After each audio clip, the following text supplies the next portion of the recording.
రాజకీయాలలో మన ప్రత్యర్థిగా చూడాలి తప్పించి శత్రువుగా చూడకూడదు. కానీ రేవంత్ రెడ్డి విషయంలో ఆనాడు కేటీఆర్ సర్కార్ చూసింది, కేసీఆర్ చూసింది శత్రువుగా చూశారు. మంచి వాక్చాతుర్యం ఉన్నటువంటి కుర్రోడు కావటం, దబాయించి మాట్లాడగలుగుతున్నాడు, అనర్గళంగా మాట్లాడుతున్నాడు, మాట్లాడిన మాట మాట్లాడిన చోట మాట్లాడినట్టు మాట్లాడకుండా మాట్లాడగలగడంలో సిద్ధాస్తుల్లాగా కనబడుతున్నాడు. అట్లాంటి మనిషి కంటిన్యూ అయితే కనుక తనకు ప్రమాదం అని భావించి తొలి దశలోనే దెబ్బతీసేయాలన్నటువంటి ఉద్దేశంతో దెబ్బేశారు. ఇప్పుడు ఏ నర్సిరెడ్డి లాంటి వాళ్ళకు వచ్చేటప్పటికి వెనకాల బ్యాక్గ్రౌండ్ లేదు, బట్ ఇతనికి ఆర్థిక అండబలం ఉంది, ఆర్థిక అంగబలం ఉంది రేవంత్కి. ఇదే కేసీఆర్ని భయపెట్టింది, తన కొడుక్కి పోటీ వస్తాడన్న ఉద్దేశంతో. వాస్తవంగా తెలుగుదేశం పార్టీ ఎమ్మెల్యేలను కొనాలనుకున్నటువంటి సందర్భంలో కథ నడిపినటువంటి వాళ్ళు ఎర్రబెల్లి దయాకర్ రావు, తర్వాతన ఆ పార్టీకే సంబంధించినటువంటి ఆ ఖమ్మం జిల్లాకి సంబంధించినటువంటి నేతలు.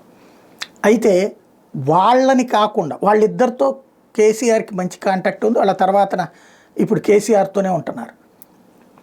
వాళ్ళిద్దరూ పక్కకి తప్పుకుని తెలివిగా రేవంత్ చేత డబ్బులు ఇచ్చి పంపించారు. బేరం మాట్లాడింది వాళ్ళు, అసలు రేవంత్కి తెలియని కూడా తెలియదు. రేవంత్ చేతికి సూట్ కేసు ఇచ్చి పంపించారు. అక్కడ రేవంత్కి అసలు ఏంటో కూడా చెప్పలేదు. స్టీఫెన్సన్కి వెళ్ళి డబ్బులు ఇచ్చిరా, బాబు గారు చెప్పారన్నారు. ఇతను వెళ్ళి అక్కడ ఇస్తున్న సందర్భంలో అతను ఇట్లాగా ఏంటి 10 మందితో తీసుకుని ఇప్పుడు నాతో తీసుకుని ఏం చేస్తారంటే, అప్పుడు అసలు ఏంటి అన్నది కనుక్కుంటే ఇట్లాగా అని తెలియగానే రేవంత్కి సీన్ అర్థమైపోయింది. ముందు ఎమ్మెల్సీ ఎలక్షన్లో 10 మంది ఓట్లేస్తే ఆ తర్వాతన కేసీఆర్ ప్రభుత్వాన్ని కూల్చేస్తారు ఇంకో 10 మందిని పట్టుకుని అనేసి అర్థమైపోయి వెంటనే రేవంత్ ఉత్సాహంగా మాట్లాడేశాడు, నేనే సీఎం అవుతాను అన్నటువంటి. అదంతా ఆడియో రికార్డ్ చేసినే అతన్ని అరెస్ట్ చేయడం, జైలుకి పంపించడం జరిగిపోయింది. వాస్తవంగా ఆ రోజున అతని డబ్బులా అంటే తేల్చలేకపోయారు కదా. నిజంగా అయితే కనుక చేసి ఉండాలి. పోనీ చంద్రబాబు పంపించారు, బాబు మీదకి ఏమైనా వెళ్ళారా, అంత దమ్ముందా? లేదు.